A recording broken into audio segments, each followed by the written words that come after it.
찬송 449장입니다. 449장.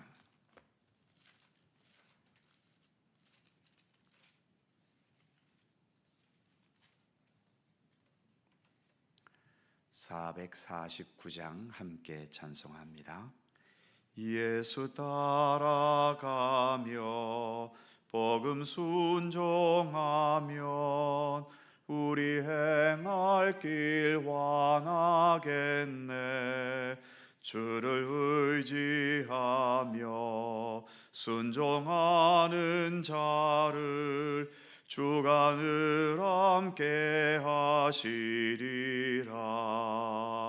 의지하고 순종하는 길은 예수 안에 즐겁고 복된 길이로다. 해를 당하거나 우리 고생할 때 주가 위로해 주시겠네. 주를 의지하며 순종하는 자를 주가 안위해 주시리라.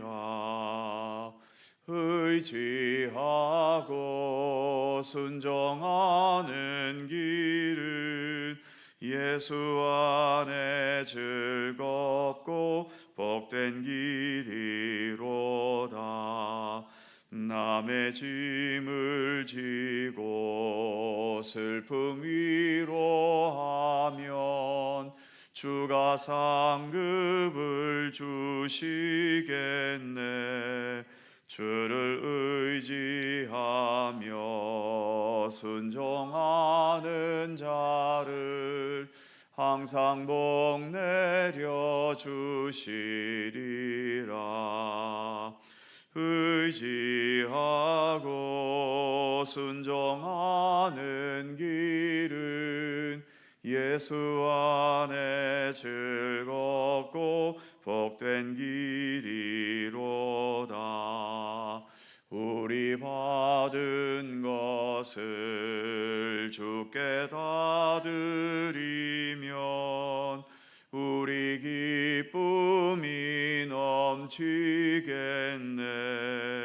주를 의지하며 순종하는 자를 은혜 풍성케 하시리라. 의지하고 순종하는 길은 예수 안에 즐겁고 복된 길이로다. 주를 힘입어서 말씀 잘 배우고 주를 모시고 살아가세. 주를 의지하며 항상 순종하면 주가 사랑해 주시리라. 의지하고 순종하는 길은 예수 안에 즐겁고 복된 길이로다.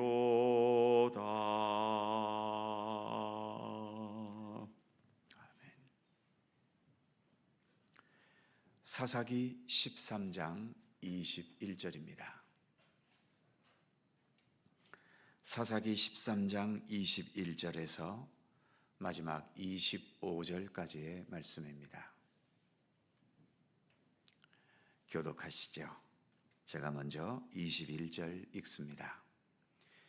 여호와의 사자가 마노아와 그의 아내에게 다시 나타나지 아니하니 마노아가 그제야 그가 여호와의 사자인 줄 알고 그의 아내에게 이르되 우리가 하나님을 보았으니 반드시 죽으리로다 하니 그의 아내가 그에게 이르되 여호와께서 우리를 죽이려 하셨더라면 우리 손에서 번제와 소제를 받지 않으셨을 것이요 이 모든 일을 보이지 아니하셨을 것이며 이제 이런 말씀도 우리에게 이르지 아니하셨으리이다 하였더라. 그 여인이 아들을 낳으매 그의 이름을 삼손이라 하니라. 그 아이가 자라매 여호와께서 그에게 복을 주시더니 다 같이 소라와 에스다올 사이 마하네단에서 여호와의 영이 그를 움직이기 시작하셨더라. 아멘. 어제 읽었던 20절 말씀에서 제단의 불꽃이 하늘로 올라가면서 여호와의 사자도 함께 불꽃에 휩싸여서 하늘로 올라가는 광경을 마노아 부부가 보면서 오늘 본문 21절 끝부분에 보면 마노아가 그제야 그가 여호와의 사자인 줄 알았다라고 말합니다. 그런데 이 사실이 마노아를 두렵게 했지요. 22절입니다. 그의 아내에게 이르되 우리가 하나님을 보았으니 반드시 죽으리로다 하니, 하나님을 인간이 보게 되면 마노아의 말처럼 반드시 죽을까요? 만일 우리가 방자하게 하나님과 맞짱 뜨겠다는 심정으로 하나님을 보려고 했는데 진짜 하나님을 보게 되었다면 그때는 당연히 죽겠지요. 마치 우리가 맨눈으로 태양을 직접 쳐다보면 눈이 멀어버리듯이 말입니다. 그러나 하나님께서 우리와 만나주시기 위해 나타나시는 것이라면 하나님께서 우리가 죽도록 내버려 두실까요? 만일 그렇다면 하나님께서 내게 찾아오시는 것은 은혜도 아니고 사랑도 아닙니다. 나에게 죽음의 공포를 가지게 할 뿐이지요. 마노아의 아내는 이 사실을 알았습니다. 그래서 23절에서 이렇게 말하지요. 그의 아내가 그에게 이르되 여호와께서 우리를 죽이려 하셨더라면 우리 손에서 번제와 소제를 받지 아니하셨을 것이요 이 모든 일을 보이지 아니하셨을 것이며 이제 이런 말씀도 우리에게 이르지 아니하셨으리이다 하였더라. 바로 여기에서 우리의 믿음에는 바른 지식이 바탕이 되어야 한다는 것을 알 수 있지요. 무턱대고 믿는 것이 믿음이 아니라는 것입니다. 삼위일체 하나님에 대해서, 그리고 하나님의 뜻과 하나님께서 원하시는 것에 대해서 잘 알고 있어야 그것을 바탕으로 믿는 우리의 믿음도 건강하고 바른 믿음이 될 수 있는 거지요. 하나님에 대해서 잘 알아야 오늘 본문의 마노아처럼 헛된 두려움과 공포를 갖지 않을 수 있고, 하나님의 뜻이 아닌 것을 하나님의 뜻으로 알고 행하는 헛된 수고와 헌신도 없을 것이며, 하나님께서 원하고 계신데 아무것도 하지 않는 그런 답답한 모습도 없을 겁니다. 그래서 기독교 신앙은 계속 배워가려는 자세가 언제나 필요한 겁니다. 내 평생 하나님에 대해 배워도 우리는 하나님의 근처도 못 갑니다. 늘 말씀드리지만 세상의 배움의 과정은 이수도 있고 수료도 있고 졸업도 있지요. 하지만 신앙의 길에는 그런 게 없습니다. 내가 죽는 날이 하나님에 대한 배움도 끝나는 날입니다. 엄밀하게 말하면 죽음도 끝이 아니지요. 우리는 천국에 가서도 계속해서 하나님에 대해서 새롭게 알고 또 깨달아 가야 하는 겁니다. 그래서인지 교회는 하루도 쉬는 날이 없지요. 주일은 예배가 있고 평일 모든 날에는 새벽 기도회가 있습니다. 어쨌든 하루에 한 번 이상은 교회당 문을 열고 하나님의 말씀을 읽고 듣고 묵상하는 시간을 교회는 언제나 가지는 거지요.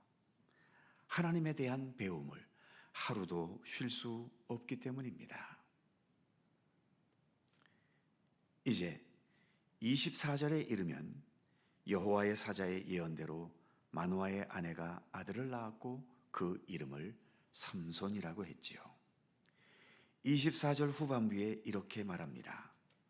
그 아이가 자라매 여호와께서 그에게 복을 주시더니 25절 소라와 에스다올 사이 마하네단에서 여호와의 영이 그를 움직이기 시작하셨더라. 24절에서 복을 주셨다는 말과 또 25절에서 여호와의 영이 삼손을 움직이기 시작하셨다는 이 사실이 서로 연결되고 있지요. 우리는 육을 지니어서인지 우리의 눈에는 육의 복이 먼저 들어옵니다. 재물의 복, 건강의 복, 만사 형통의 복, 출세하고 성공하는 복, 내 소원이 이루어지는 복, 이런 복을 우리는 언제나 먼저 바라게 되지요. 그러나 이러한 복들은 내 죽음과 동시에 함께 다 사라져버릴 것들입니다. 그래서 영원한 복, 진정한 복일 수는 없는 거죠. 하지만 여호와의 영이 직접 함께 하시는 복, 이것은 여호와 하나님이 영원한 분이시기 때문에 그로 인해 주어지는 복도 영원한 복입니다. 이런 복이 진정한 복이고 가장 소중한 복인 거지요. 오늘도 우리는 여호와의 영이 우리를 움직여 주셔서 이 새벽에 우리로 하여금 기도의 자리에 나올 수 있게 해 주셨습니다. 지금 이 시간도 이렇게 하나님과 동행하며 하나님을 따르는 믿음의 길을 이끄시고 지도해 주고 계시지요. 그런 차원에서 지금 여기에 있는 우리는 복된 사람들입니다. 물질의 복, 건강의 복 이전에 주님께서 함께 하시는 여호와의 영으로 오늘도 우리의 삶을 이끄시는 그러한 복을 우리는 풍성히 받고 있는 거죠. 그런데 여호와의 영이 우리를 움직이신다는 것은 우리를 성령님의 꼭두각시나 로봇처럼 만든다는 의미는 아닙니다. 꼭두각시나 로봇은 명령에 기계적으로 따르지요. 거기에 자신의 인격과 성향과 어떤 선하고 정의로운 의지가 담기지 않습니다. 반면 우리는 인격을 가진 인간 아닙니까?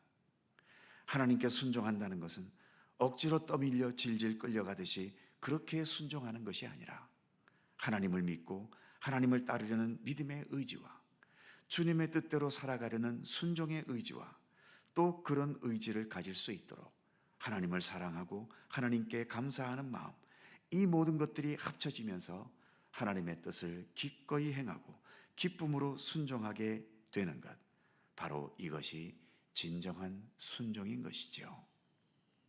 여호와의 영이 우리를 움직이신다는 것은 우리를 로봇처럼 그렇게 이끌어 가신다는 의미가 아닙니다. 오히려 우리가 진정 인격적으로 주님을 진정으로 순종할 수 있도록 그 온전한 순종에 이르도록 우리를 이끌어 가신다는 거죠. 그런데 우리가 어느 순간 이런저런 유혹과 잘못된 판단이 앞서면서 여호와의 영의 손길을 거부하고 내 생각과 욕망대로 살려는 의지를 가지게 되기도 하지요. 하나님께서는 우리를 인격적으로 대하시기 때문에 우리가 하나님을 거부하면 하나님은 억지로 우리를 이끌어 가지 않으십니다. 앞으로 삼손의 행적을 보면 알게 되겠지만 이렇게 여호와의 영이 움직이시는데도 삼손은 별로 따르지 않고 있음을 보게 되지요. 하나님에 대한 순종의 의지보다는 자기 생각, 자기 욕망, 자기 기분, 자기 판단대로 함부로 행동하는 것을 볼 수 있습니다. 그래서 우리는 여호와의 영이 내게 임하기를, 나를 움직여 주시기를 겸손히 그리고 진실하게 간구해야 할 뿐만 아니라 여호와의 영이 나를 이끌어 가시는 그 순간에도 항상 겸손히 주님의 도우심과 인도하심을 계속 진실한 마음으로 간구하면서 여호와의 영에 순종하려는 의지를 지녀 가야 하는 것이지요. 그래서 우리에게는 변함없는 경건의 노력이 필요한 겁니다. 겸손한 경건의 노력이 멈추면 우리의 믿음도 멈추고 마는 것입니다. 주님을 향해 가는 이 믿음의 길, 더욱더 굳세게 끝까지 최선을 다해서 우리가 가야 할 믿음의 길을 온전히 걸어갈 수 있는 우리 모두가 되기를 간절히 소망합니다. 기도하겠습니다. 걸어가신 하나님, 우리가 믿음의 길을 걸어가면서 하나님에 대해 잘못 알고 있거나 오해하고 있거나 때로는 무지해서 고민하지 말아야 할 문제를 고민하기도 하고 또 마땅히 행해야 될 것을 행하지 못하기도 하며 또 마땅히 행해야 될 것을 무지하여 행하지 못할 때도 있음을 우리는 또 많이 깨닫고 경험합니다. 그러기에 주님, 우리는 주님을 계속 알아가야 하고 주님을 배워야 하고 주님을 따라야 하고 주님과 동행하기를 멈추지 말아야 함을 오늘의 말씀 앞에서 다시 한번 되새겨봅니다.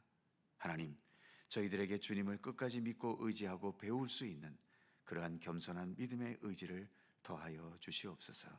그리하여 우리의 믿음의 연수가 더해갈수록 하나님에 대한 더 많은 것들을 올바로 깨달아서 우리의 믿음이 그만큼 더 올바르게 하시고 성숙되게 하시고 진실한 믿음으로 나아갈 수 있도록 언제나 우리 가운데 함께 하시기를 원하옵고 기도합니다. 그러한 믿음의 길을 갈 수 있도록 여호와의 영이 주 성령께서 언제나 우리를 움직여 주시고 우리 가운데 감화하시고 역사하여 주시기를 원하옵고 기도합니다. 늘 주의 영이 오늘도 우리의 삶을 이끌어가고 계심을 믿음의 눈으로 바라보면서 더 겸손함과 또 진실한 믿음의 의지로 성령님의 인도하심에 언제나 겸허히 순종하게 하시고 그래서 우리의 모든 삶이 더 주님과 올바르게 동행하는 참되고 성숙한 믿음으로 나아가도록 늘 우리 가운데 함께하여 주시기를 원하옵고 기도합니다. 오늘도 새날을 우리에게 주셔서 감사합니다. 우리를 오늘도 기도의 자리로 불러주셨사오니 우리의 마음과 뜻과 정성을 다하여 이 시간도 주님께 전적으로 기도하는 복된 이 시간 되게 하여 주시옵소서. 우리 각자를 위한 기도의 제목뿐만 아니라 우리의 가정과 교회와 특별히 이 나라와 이 민족을 위해 기도하는 것, 그리고 온 세계를 위해 간구하는 것에 이르기까지, 그리고 우리의 모든 이웃들을 생각하며 그들을 위해 중보에 기도하는 것, 그 모든 것에 이르기까지 하나님, 우리의 간구하는 기도마다 하나님의 역사가 있게 하시고 주님의 사랑과 은총의 손길이 늘 함께하여 주시기를 원하옵고 기도합니다. 오늘도 주님과 함께 동행하는 귀한 날의 삶이 되기를 원하옵고 언제나 우리를 사랑과 은혜로 돌보시는 우리 구주 예수 그리스도의 거룩하신 이름으로 기도하옵나이다. 아멘. 하늘에 계신 우리 아버지, 아버지의 이름을 거룩하게 하시며 아버지의 나라가 오게 하시며 아버지의 뜻이 하늘에서와 같이 땅에서도 이루어지게 하소서. 오늘 우리에게 일용할 양식을 주시고 우리가 우리에게 잘못한 사람을 용서하여 준 것 같이 우리 죄를 용서하여 주시고 우리를 시험에 빠지지 않게 하시고 악에서 구하소서. 나라와 권능과 영광이 영원히 아버지의 것입니다. 아멘. 함께 기도하시고 자유롭게 돌아가시겠습니다.